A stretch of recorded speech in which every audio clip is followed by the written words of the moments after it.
Good afternoon. My name is Ivana Pades, and today I'll be talking about the big sport.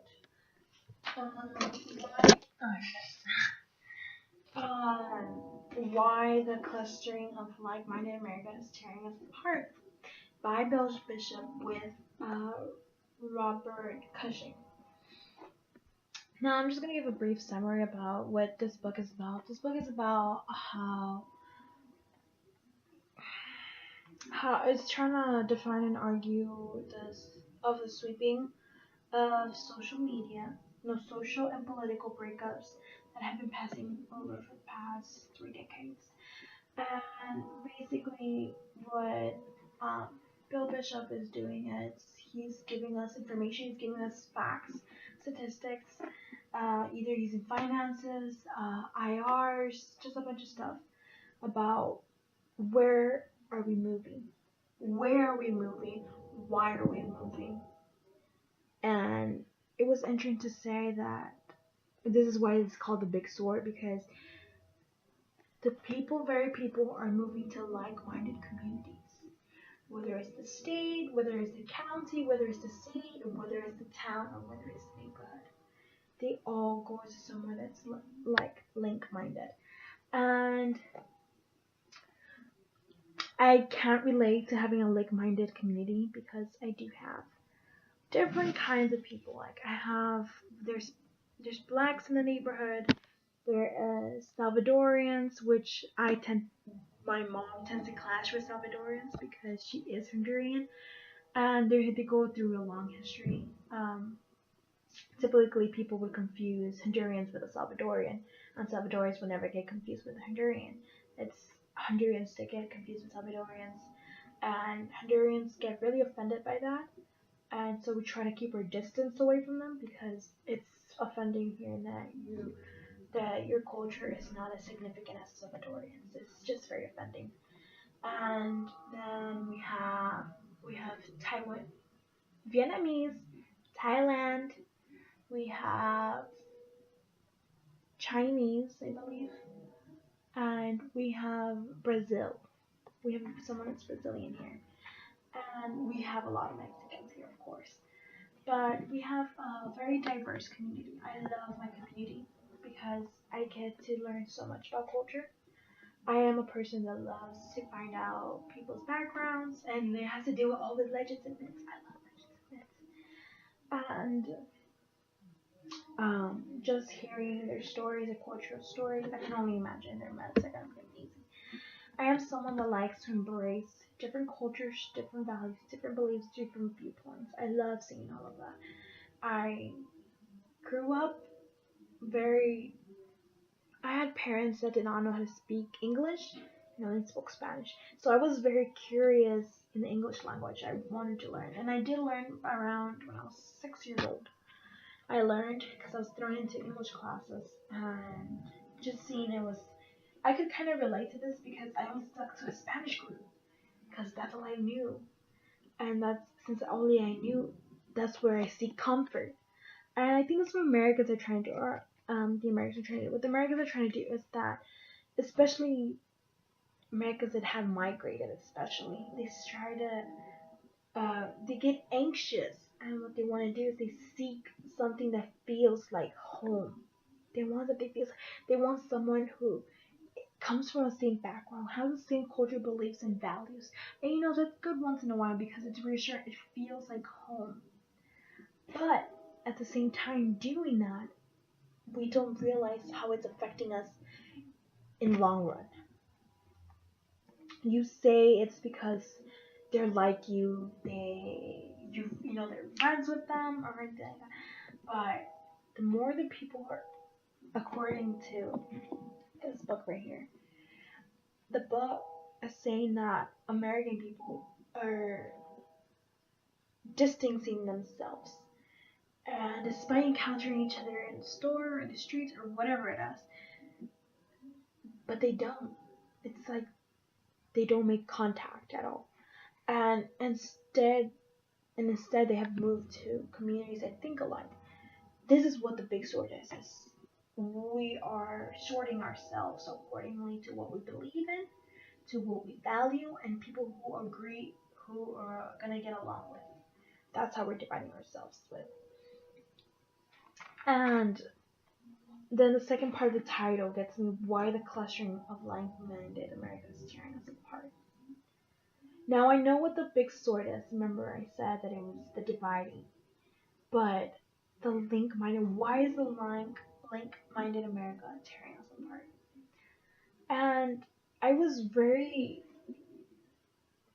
I kind of already knew the answer immediately because of a little bit of a history flashback. Um, our founding fathers, what they did was that they got a cabin, or is that what it's called? A cabin where there were, I don't remember the amount of people. I think it was 12 or 14. I don't know. This was a long. I learned this like 2 years ago maybe. And what they did was that they grabbed 12 or 14 different people, but they never looked for people who would agree with someone else ever. That was not something that we wanted. Because if minds think alike, then we would be a dictatorship basically, or one power ruling. Instead, we are American is known as a Republican Democratic because there's two sides, and two sides clash with each other. But we want teams to represent what they believe in, and we want the people to hear both sides and which side is better, and agree which side, what party do you want it to control. And um, just thinking about, I was thinking, I gave myself a sort of a little situation if I had someone that was like me. How would I feel to have someone that was exactly like me working with? I wouldn't like it. I thought about it. I even had a dream about it. It was horrible. Uh, I was working on this project and I was trying to get ideas. I needed more ideas. I would be like, okay, I can do this, I can do that. And then I would ask him, I was like telling myself, this one's a good one. And then she would be like, yeah, it's good. And I was like, but this one's good too. And she's like, yeah, you're right. I was like, and I would ask her, which one do you want to do? And then she was like, either one's good. And I was just like, that's not what I'm asking for. I get frustrated. I don't want, and I can totally see why that he chose this title. It's very, it's, it's, it doesn't disturb me, but it makes me sad because we American people have a privilege that probably not most countries get, and that's liberty. The liberty to choose what we want, when we want, and what side we stand on. We have that liberty, and the very people are. It's becoming so big that what we believe in is like coming huge. It's like the thing we fought for so long is now gonna bite us back. It's gonna bite and it's biting us hard because now we're divided. We're drawing this line, and we're just like, I'm not gonna hang out with you because you don't think like I do. No, bye. It's like, and it shouldn't be like that. It should be like, you think, why do you think that way? Why? I want to know why. It's like how. It's like, and then I want to be like, I want to tell you what I believe in and why you should believe in this. That's what I want. That's what an America should be like. That's what our founding fathers wanted. Our founding fathers wanted someone who was gonna stand up for what they believed in and not gonna be uh, just a loyal pet or something that's gonna be like whenever you tell it sit, it's gonna sit. No, we want someone that's gonna disobey. Well, not disobey, but argue against you and say, hey, this is not right. This is how it should be done, and this is why. We want someone who's gonna stand up, and America, America's not doing that. It's not just the political people; it's also we, the people, are doing this, and it really upsets me because I come from my father. My father comes from a very link-minded community where there's a town. It doesn't have many people, probably 100 to 200 people, maybe not too much. Basically, everybody knows each other. It's kind of neat. I don't know all my neighbors, but I know all the ones that are like 2 to 3 streets away. But they won't marry anyone who's outside the town. It has to be within the town. And I was like, but what if you want someone else? What if the person that you don't meet is not here? You know, the one that you want is not here with them. So he's like, then you don't get married, or you become. I know they don't exercise polygamy in there as much. It's not a big thing, but I've seen a man with 2 wives before, and I'm very shocked because it's not that I don't support it or I'm against it, but you know, everyone has a right of happiness, and it's just kind of not odd, but my dad was telling me that he would like for me to marry one of his friends' sons, if, or get to know him, or he was trying to encourage me, push me forward, and I was like, "Are you telling me to date someone?" It's like I'm not looking for anyone. I'm not getting ready to marry. Because over there, I think they married at the age, once you turn 15, you're eligible enough to get married. And I'm like, I'm past the train. I'm probably entering my prime years. And I probably won't marry till like I'm 30 or something. And just hearing that from him was very like, and I tried to tell him why. Just like, it was just how we grew up. And I think that's the right thing. It's like, I understand that's what you believe in and that's the right thing, but we're not in Mexico, we're not in Bresa, we're in United States, we're in Texas, and we're in Houston. And we're so diverse that, you know, I can bring any guy home I want.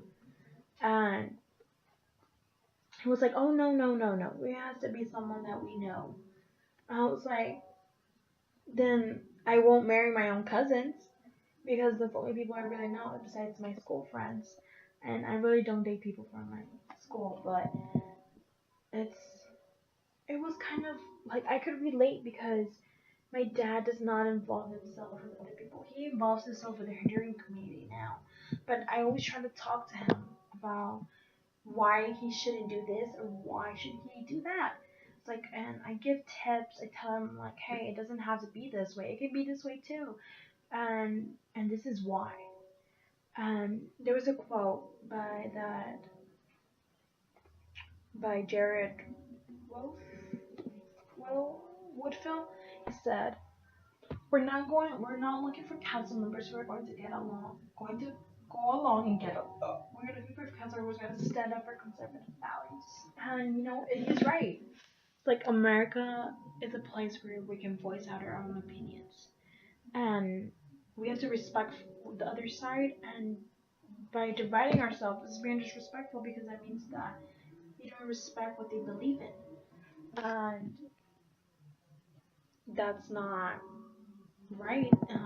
I just the very same people are looking get anxious, I guess, and what they're doing is trying to seek comfort. They're trying to find this home feeling, and by doing that, they're they're what they're sorting themselves out, like to divide themselves according to values, beliefs, and everything. And that's what's tearing us apart because we're so divided. That's why we don't agree. That's why there's so much violence because we're not agreeing with one another. We're not agreeing with one another, but we're not sorting our situation out. So we don't voice out what we mean. Instead, what we do is we literally fight. And I think this book is a real eye opener because it kind of made me see what my dad was trying to do with me and why. But at the same time, I was like, I said no, and I said why. And just seeing how we come from not only from two different eras, but two different cultures. Because I'm Hungarian too, so my mom does not believe in marrying someone from your own town. It can be anyone because my mom literally married my dad, and they're not from the same town. So I kind of thought he was contradicting himself, or a hypocrite. But this is literally something that I would read if I wasn't into the political. I would have never read this if I wasn't because of my professor. But it's just it's alarming how everything is happening within these past 30 years. And hopefully we can come into an agreement because this is not something this is not healthy for America and not what our founding fathers wanted for sure, because they tried to make us talk. They kept so many meetings and different people. Like there was this case with Roosevelt, President Roosevelt, where he tried to get, I don't know if it like 9 members into the council, to the Congress, or I don't know what it was, and they rejected it, saying that was unconstitutional because he wanted people that thought like him. But that's not what the founding fathers wanted. They want people who are going to disagree because his ideas that he was sending in, they were being declined, and he wanted someone that was on his side. But you can't force anybody to be on your side, and you can't add anyone into the system that's going to agree with you, because then that's only what you want, not what benefits everyone else. So it was kind of nice to see that this kind of sort of brought out a flashback, and it connected to different parts of my memory, because not only is it relevant because it still is today, but it also relates to history back then and how people still try to deal with. And just seeing this, if you're trying to vote, this is the book you have to read, because you'll understand the situation better. And thank God I read this because I understand so much more. It, it's definitely something I would recommend to anybody. So, thank you.